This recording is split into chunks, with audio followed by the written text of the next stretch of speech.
botezul Mântuitorului Hristos s-a arătat Sfânta Treime, adică Tatăl l-a recomandat, l-a acreditat, să zicem așa, pe Fiul, spunând: acesta este Fiul meu cel iubit, pentru care bine am voit pe acesta să-L ascultați. Niciodată până la acest moment istoric, oamenii nu înțeleseseră cum este Dumnezeu. Știau că Dumnezeu există, știau că Dumnezeu este unul, dar nu știau că este întrăit în persoană. Au fost revelații minore în Vechiul Testament, cum că Dumnezeu ar fi trăit. S-a revelat Dumnezeul treimic Maicii Domnului, dar într-un mod particular. Atunci când ea, la venirea Îngerului, a întrebat cum să rămân grea de vreme ce nu știu de bărbat. Și atunci Îngerul i-a spus că Duhul Sfânt se va coborî peste tine și puterea celui preanalt te va umbri. Iar Sfântul care se va naște din tine, Fiul lui Dumnezeu, se va chema.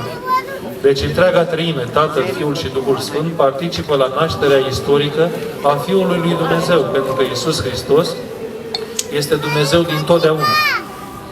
Așadar, ceea ce în mod particular s-a revelat Maicii Domnului, s-a revelat în mod public la arătarea Domnului la botez.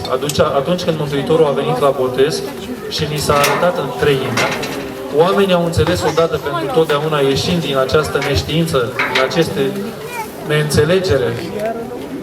S-a arătat Dumnezeu ca treime, adică ca iubire, pentru că dacă Dumnezeu este o comuniune, o pluralitate de persoane, adică Tatăl, Fiul și Duhul Sfânt, înseamnă că Dumnezeu este iubire. Dar nu insist asupra acestei idei teologice, mai degrabă aș vrea să vă spun că dacă Dumnezeu s-a arătat ca treime la Iordan și a arătat că Hristos este unul din treime, deci Dumnezeu adevărat, ne-a scos din această neînțelegere istorică a propriei noastre existențe. Istoria ar fi fost un șir de veniri de existențe la existență și de întreruperi de existență fără sens. Am fi venit de nicăieri și am fi mers pe nicăieri. Legitimarea aceasta care s-a făcut la botezul Domnului, că Dumnezeu este treime și că Hristos e Dumnezeu adevărat, ne dă nouă tuturor înțelegerea cea deplină, lumina cea adevărată, așa cum cântăm într-o parul botezului, pentru că înțelegând că Hristos e Dumnezeu, înseamnă că ce ne-a învățat este dumnezeiesc, și dacă e dumnezeiesc ce ne-a învățat, înseamnă că noi știm cine suntem, ce e moartea, ce urmează după moarte. Cu alte cuvinte, moartea s-a desființat. Mai precis, Hristos, dacă a venit să se boteze, a făcut-o ca să ne arate nouă obligativitatea botezului. Orice ființă care se naște în această lume, în mod biologic, este o ființă care merge spre moarte, ireversibil. Așa spune și Sfânta Scriptură, că cine se naște din Adam, merge spre moarte. Iar cine se naște din Hristos are viață veșnică. Așa cum un copil se naște și va muri, tot la fel un copil care se botează, chiar dacă va muri cu trupul, va fi viu în veci. Deci botezul pe care Hristos îl arată astăzi nu este doar poarta de intrare în creștinism, în Biserica Ortodoxă, ci și poarta de intrare în Împărăția lui Dumnezeu. De aceea noi botezăm copiii de mici. Biserica sfințește nu doar viața matură, ci sfințește și copilăria omului. Vedeți, Hristos a făcut copil pentru noi, Dumnezeu copilul, și noi sfințim copiii. Eretici, heterodoxi n-au dreptate când spun că trebuie să lași pe copil să crească și să opteze, să înțeleagă ce e botezul. Păi noi înțelegem oare toate tainele bisericii? Înțelegem noi viața de după moarte? Înțelegem ce e veșnicia? Sau înțelegem, de exemplu, când ne împărtășim, că acolo e chiar trupul și sângele lui Hristos, Dumnezeul cerului și al pământului? Deși suntem maturi, nu înțelegem aceste taine. Nici copiii nu le înțeleg, nici noi maturii nu le înțelegem, dar preferăm să-i sfințim pe copii de mici, pentru că avem încredere în marea iubire pe care Dumnezeu ne-o poartă. Închei cuvântul meu arătându-vă că mare este mila lui Dumnezeu față de oameni și de aceea în această zi a arătării sale în botezul Iordanului, când trupul său sfânt s-a atins de ape, a sfințit toate apele lumii. Și noi, Biserica, prin Duhul Sfânt, chemându-L pe Hristos, sfințim toate apele odată pe an, în praznicul Bobotezei, adică astăzi. De ce Biserica sfințește apa? Pentru că așa cum fără apă nu există viață și nu există curăție sau curățenie, fără Duhul Sfânt nu există viață veșnică și nu există curățire de păcate. Deci apa este un simbol. Chemăm Duhul Sfânt și sfințim apa care devine aghiazmă și care nu se va strica niciodată. Ce om poate să explice aceste lucruri? Cine poate înțelege cum mâna unui amărât de preot care cheamă Duhul lui Dumnezeu, atingând acea apă, face să nu se mai strice în veci? Nu este asta cel mai mare semn văzut al faptului că Dumnezeu se coboară peste lume? Că Dumnezeu, sfințind apele, poate sfinți pe oameni? În același timp, marea iubire a lui Dumnezeu față de oameni se arată că biserica sfințește apa afară în ziua botezei, arătând că lumea aceasta nu este străină de Dumnezeu, arătând că nu doar biserica e lumea lui Dumnezeu, ci că lumea întreagă e a lui Dumnezeu. El a creat-o, e darul lui Dumnezeu față de noi. De aceea, Dumnezeu în biserica Lui, prin preoții Săi, sfințește întregul cosmos, întregul univers, prin această aghiazmă. Aghiazma aceasta trebuie luată până la odovania praznicului, până pe 14 ianuarie. Se poate stropi și casele credincioșilor, preoții au făcut-o deja. De asemenea, aghiazma poate fi luată și ori de câte ori oamenii sunt la mari necazuri, în mari suferințe, boli trupești sau sufletești, sau atunci când neputându-se împărtăși, preotul le dă dezlegare ca să ia această aghiazmă. Este așadar mare binecuvântare ceea ce Dumnezeu face cu poporul cel credincios astăzi în ziua botezului. Închei spunându-vă că nu există om sensibil în această lume care să nu se înduioșeze de această dragoste pe care Dumnezeu ne-o poartă. Orice am avea în această lume și de a fi posesori întregii lumi, de a fi cei mai bogați oameni, totuși niciun om nu se bucură cu adevărat decât atunci când cineva îi arată atenție, când cineva îl iubește. Noi purtăm toate suferințele și jertfele acestei lumi pentru că iubim pe cineva și pentru că ne iubește cineva. E un mare alin și o mare înduioșare că Dumnezeu ne iubește, păcătoși fiind, atât de mult încât, iată, ni se arată și ne sfințește pe toți și ne dă acest dar de mare preț care este aghiazma. Fie ca dumneavoastră să o luați cu mare evlavie spre binecuvântare, spre sfințire, spre curățire și mai ales spre sănătatea sufletelor și a trupurilor, iar anul acesta care a început să fie plin de roade omenești și duhovnicești, plin de mântuire. Mulți și binecuvântați ani tuturor! Ai izbăvit pe Israel din rădăcina lui Baal. Însuși acum, Stăpâne, sfințește apa aceasta cu Duhul Tău cel Sfânt. Amin. Nu, așa faci. Trebuie să o pregătim nu acum, că noi suntem foarte... Lăsați-l, părintele, că a murit. Că m-a salvat rabea. Nu sări. Bă, bă, nu-ți mai da cu nimic, bă! Zis să nu sări, da? Deci toată lumea e martoră, să nu avem discuții. Stai, cu iarnea Nu săriți.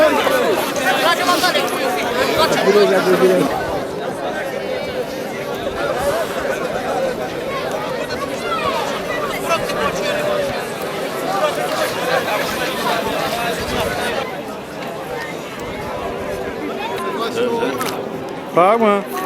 Toată lumea.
Gata, depărtează dacă să nu.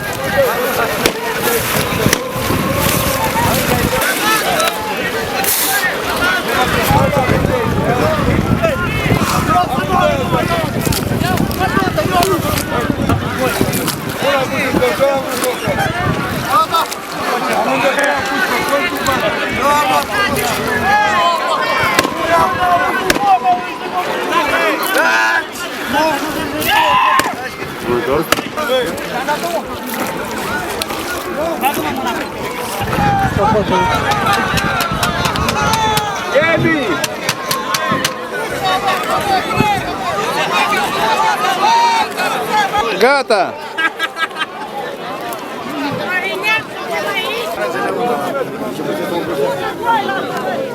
Ce faceți?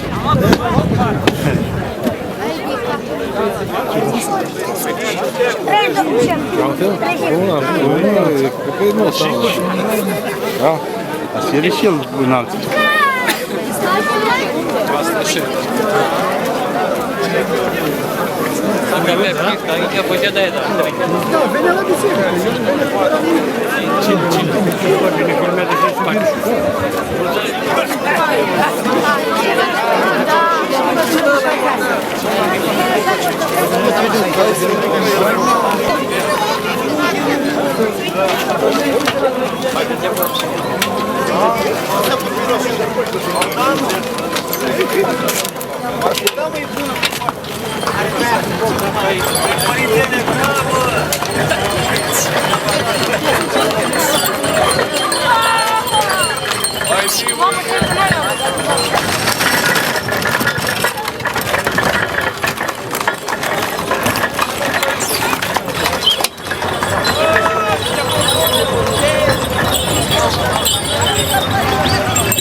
Hai, dai-mă că vine de la urmă.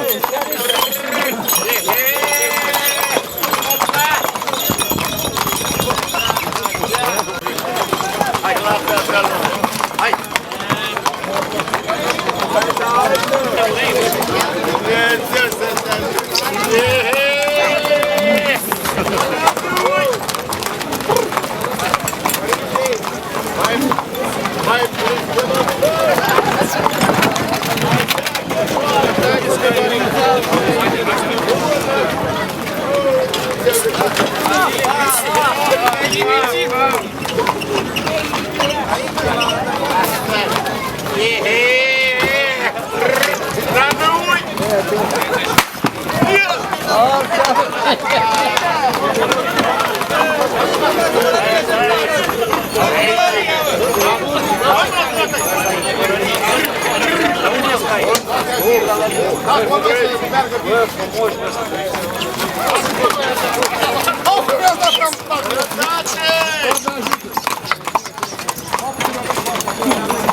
Ce vrei să faci pe aia, Vasile?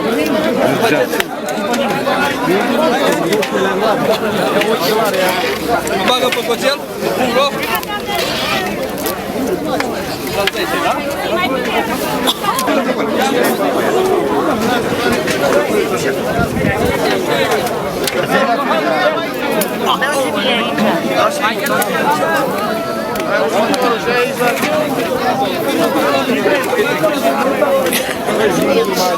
Așa, Florine, așa?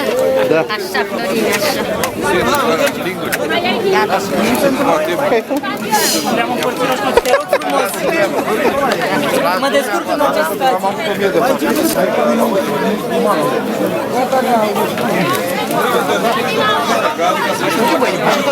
Nu a găsit la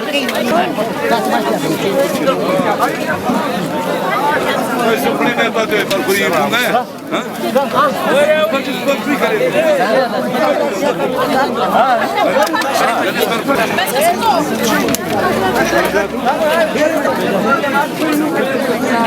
Da? Păi, George, dacă are zile să mă treacă pe caiet acolo,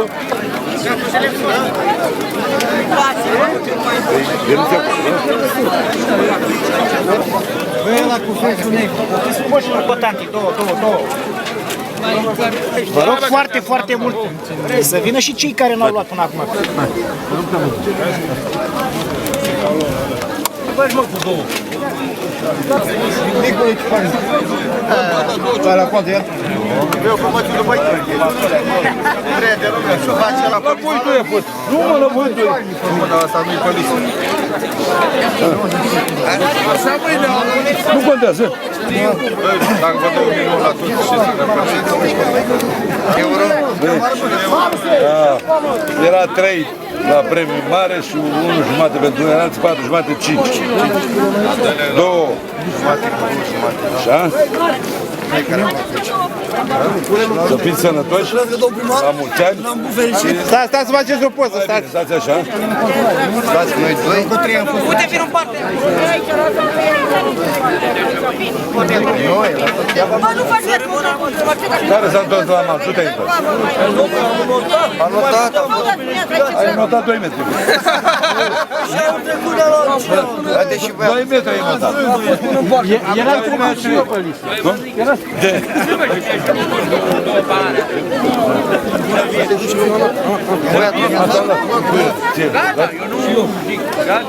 Mai trebuie, ia bă, baci. Hai că te întorci, te întorci repede, hai. Hai, stai să mă... Hai să mă...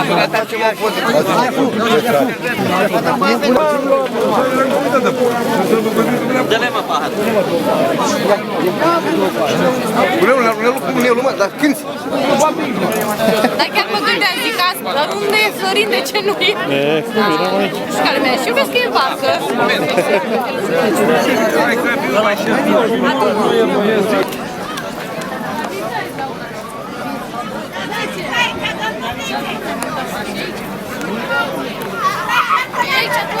Te dă la televizor, vrei? Da.